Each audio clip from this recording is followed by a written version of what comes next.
تو آئیے میں آپ کو ایسی ایک داستان بتاتا ہوں۔ دو میاں بیوی بڑی ہی شان سے رہتے تھے، بڑی ہی سکون سے زندگی گزار رہے تھے۔ ان کے دل میں یہ ارمان تھا کہ اللہ تعالی ہمیں بھی اتنا نواز دے، اللہ تعالی ہمیں بھی اتنا عطا فرما دے کہ ہم بھی اللہ تعالیٰ کی دی ہوئی توفیق سے، اللہ تعالیٰ کے دیے ہوئے رزق سے اپنی زندگی سکون سے گزاریں، اور اللہ اتنا عطا فرما دے کہ ہم ایک گھر بنائیں جو آنے والے ہمارے بچوں کے لیے کام آئے، ہمارے بچوں کا مستقبل اچھا ہو جائے، ہمارے بچوں کی زندگی اچھی سے کٹ جائے۔ انہوں نے اپنے بچوں کے بارے میں سوچنا شروع کر دیا کہ ہمارے بچے ہوں گے تو ہمارے پاس اگر گھر ہوگا تو ہمارے بچے آسانی سے رہ سکتے ہیں، کوئی پریشانی انہیں نہیں ہوگی۔ انہوں نے اپنے بچوں کے بارے میں سوچنا شروع کیا، محنت کری، کام کیا، رات و دن ایک کیا، اور انہوں نے پیسے جمع کیے، اور انہوں نے ایک بہت بڑا گھر بنایا، اور خوش ہوتے تھے اور کہتے تھے آپس میں کہ جب ہمارے بچے ہوں گے تو وہ اس میں رہا کریں گے، اور وہ ہمیں کتنی دعائیں دیا کریں گے کہ ہمارے ماں باپ ہمارے لیے کچھ چھوڑ کر گئے۔ ہر ماں باپ اپنے بچوں کے لیے سوچتے ہیں، ہر والدین اپنے بچوں کے لیے اچھا سوچتے ہیں تاکہ ان کے بچے ان کے جانے کے بعد دعا دیں، ان کے بچے ان کے جانے کے بعد یاد کریں، اور ان کے موجودگی میں بھی وہ ان کی خدمت کریں، ان کی عزت کریں، ان کی سیوا کریں۔ اور ماں باپ کی عزت میں، ماں باپ کی سیوا میں، ماں باپ کی خدمت میں سب کچھ ہے۔ جس نے ماں باپ کی خدمت کری وہ بہت اوپر گیا، اور جس نے ماں باپ کی نافرمانی کری وہ زمانے میں مٹ گیا، وہ زمانے میں برباد ہو گیا، اس کی دنیا بھی برباد اور اس کی آخرت بھی برباد۔ تو یہ میاں بیوی سوچتے تھے، محنت کرتے تھے، اچھا پیسہ کمایا اور اچھی بلڈنگ بنائی، یہاں تک کہ بچے ہوئے، اولاد ان کی ہوئی، 2 بیٹے ہوئے، بیٹے بڑے ہوتے رہے، یہ محنت ان کی چلتی رہی، ان کی محنت نہیں رکی، بیٹے بڑے ہو گئے، اور یہاں تک کہ ایک دن وہ بھی آ گیا، چھوٹا بیٹا سرکاری بینک میں اس کو ایک اچھا عہدہ مل گیا، اور بڑا بیٹا اس کو ایک بڑی کمپنی میں بڑا عہدہ مل گیا، دونوں عہدے دار ہو گئے۔ اچھا، بات یہاں تک نہیں رکتی۔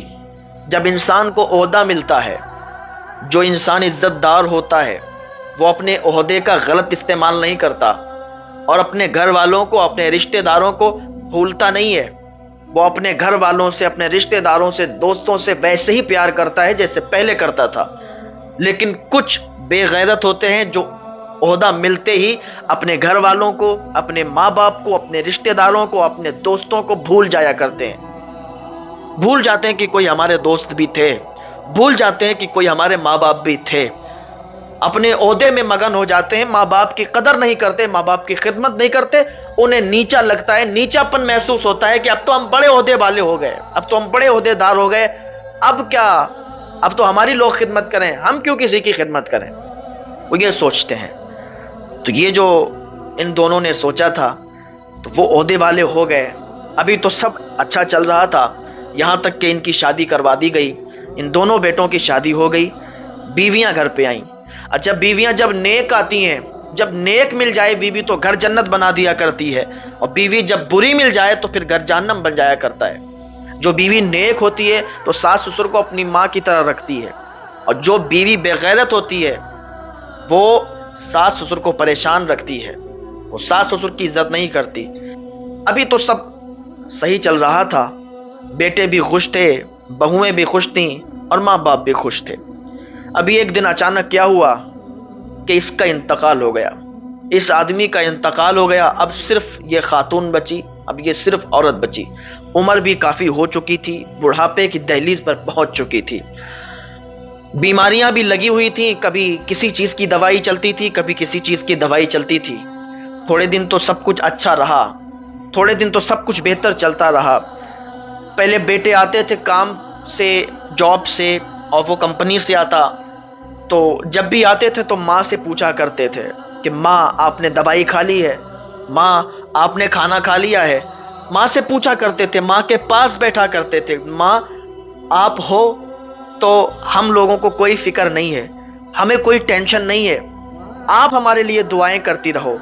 ماں دعا کرتی تھیں، بیٹوں کے حق میں، بہوؤں کے حق میں، یہاں تک کہ اسی حساب سے چلتا رہا سب کچھ، لیکن بیویوں نے، ان بہوؤں نے ان اپنے شوہروں کو اتنا تبدیل کر دیا، اتنا زیادہ بہکا دیا، اپنی ساس کے بارے میں اتنا زیادہ بھڑکا دیا کہ جب تم لوگ چلے جاتے ہو تو یہ بوڑھی اماں نا ہم لوگوں کو بڑا ڈانٹتی ہے، ہم لوگوں سے زبردستی کام کرواتی ہے۔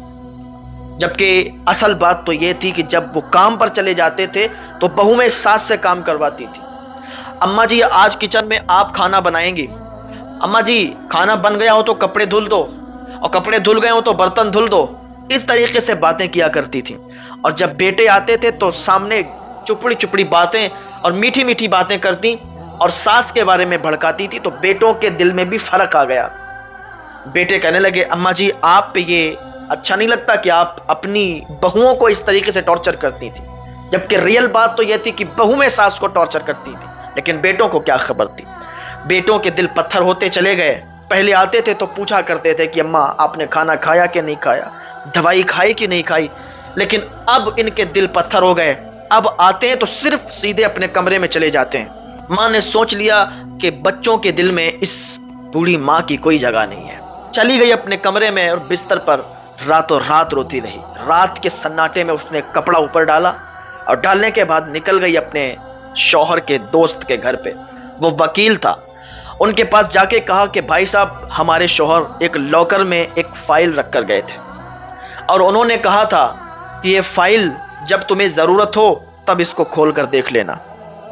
تو چلیے اس فائل کے پاس چلتے ہیں اور اس کو کھول کر دیکھتے ہیں۔ وہ ساری پراپرٹی، ساری زمین میرے نام کر کے گئے تھے۔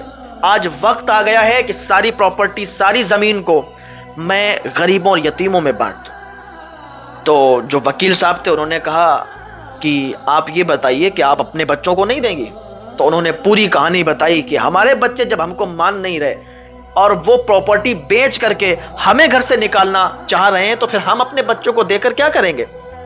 ہمارا کوئی بچہ نہیں، ہمارا کوئی بیٹا نہیں۔ اب ہم نے دیکھ لیا کہ کس کے دل میں کتنا پیار ہے، دیکھ لیا۔ وکیل صاحب نے کہا ٹھیک ہے۔ انہوں نے سارے کاغذات تیار کیے اور غریب اور یتیموں کے نام تقسیم کر دی وہ پراپرٹی۔ ادھر یہ لوگ پلان بنا رہے تھے کہ ہم اس پراپرٹی کو بیچیں گے۔ انہوں نے ایک دلال کو بلایا، ایک وکیل کو بلایا، اس نے کہا مجھے گھر دکھاؤ۔ پورا گھر دیکھا، چھانا، اور دیکھ کر کے اس نے کہا اس کے 2 کروڑ روپے مل جائیں گے۔ یہ لوگ خوش ہو گئے، ادھر تو خوشی کی لہریں اٹھنے لگیں کہ 2 کروڑ یہ تو بہت ہو گئے، 2 کروڑ مل جائیں گے تو اب تو پھر مزہ آ جائے گا۔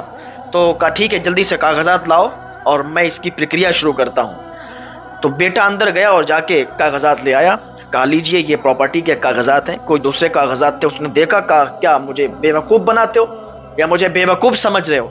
کہا کیا ہوا وکیل صاحب بتاؤ تو۔ کہا یہ پراپرٹی کے کاغذات نہیں ہیں، یہ پراپرٹی کے کاغذات نہیں، پراپرٹی کے کاغذات لاؤ اور جس کے نام پراپرٹی ہے اس کا سائن بھی ہوگا۔ کہا یہ تو میرے والد صاحب کے نام تھی اور ان کے جانے کے بعد تو ہم لوگ ہیں پراپرٹی کے مالک۔ کہا نہیں نہیں، یہ پراپرٹی کے کاغذ ہی نہیں ہے، پراپرٹی کے کاغذ جو ہیں وہ تمہاری ماں کے نام پہ ہیں، ان کا سائن ہوگا۔ ادھر ماں نے زمین کو تقسیم کر دیا۔ جب بچے ہی نہیں ماں کو مان رہے تھے اور گھر سے نکالنے کی باتیں کرتے، ماں نے اس پراپرٹی کو تقسیم کر دیا۔ جاؤ کیا کرو گے؟ اسی پیسے کے لیے مجھے گھر سے نکال رہے ہو نا، اسی پیسے کے لیے تمہاری نیت خراب ہو رہی نا۔ پیسوں کے پیچھے انسان کا قتل کر دیتا ہے، اسی پیسے کے چکر میں رشتہ داری بگڑ جاتی ہے، رشتہ داری میں درار پیدا ہو جاتی ہے۔ ماں نے تقسیم کر دی، کیا کرو گے؟ اب ہے ہی نہیں کچھ۔ اب جب گھر پہ آئی ماں وکیل کو لے کر کے، وکیل نے وہ خط پڑھنا شروع کیا اور جو کاغذات بنائے تھے پڑھنا شروع کیا کہ آج سے یہ جو زمین ہے، یہ جو پراپرٹی ہے، یہ جو بلڈنگ ہے، یہ سب تقسیم ہو چکی ہے، وقف ہو چکی ہے، آپ لوگوں کا اس میں کوئی حصہ نہیں۔ وہ لوگ ماں کے قدموں پہ گرے، ماں جی معاف کر دو، غلطی ہو گئی، لے لو واپس، دے دو ہمیں۔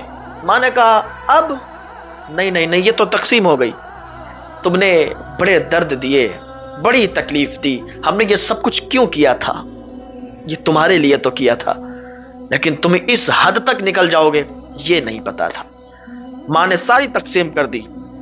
پتا چلا کہ یہ جو پیسہ ہوتا ہے نا، پیسے میں انسان جب اس کے پاس پیسہ آتا ہے وہ سب کو بھول جاتا ہے، لیکن کچھ ایسے ہوتے ہیں جب پیسہ آتا ہے تو وہ اللہ کے اور قریب ہو جاتے ہیں، صدقہ اور خیرات کرتے رہتے ہیں اور ان کے مال اسی طریقے سے بڑھتے رہتے ہیں. جو اللہ کی راہ میں صدقات کرتے ہیں ان کے مال میں کبھی کبھی نہیں ہوتی.